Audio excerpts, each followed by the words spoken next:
Garden রিচের বহুতল দুর্ঘটনা কাণ্ডের রীতিমতন কোণঠাসা কলকাতা পুরসভা।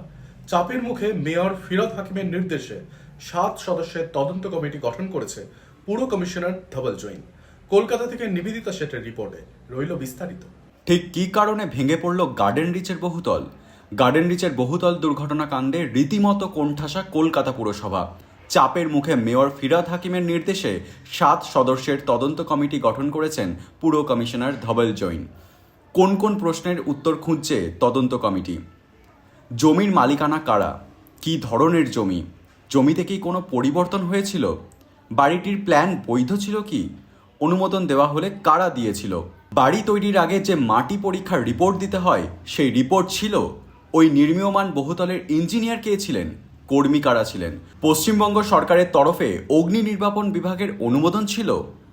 নির্মাণ কাঠামো কতটা মজবুত ছিল? কী ধরনের মাল মশলা ব্যবহার করা হয়েছিল নির্মাণ কার্যে?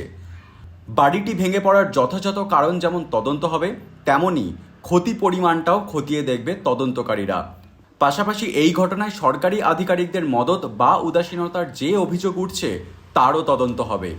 আগামী 29 মার্চের মধ্যে পুরসভার কাছে রিপোর্ট জমা দিতে হবে তদন্ত কমিটিকে। কলকাতা থেকে নিবেদিতা শেঠের রিপোর্ট, নিউজ AI 24x7।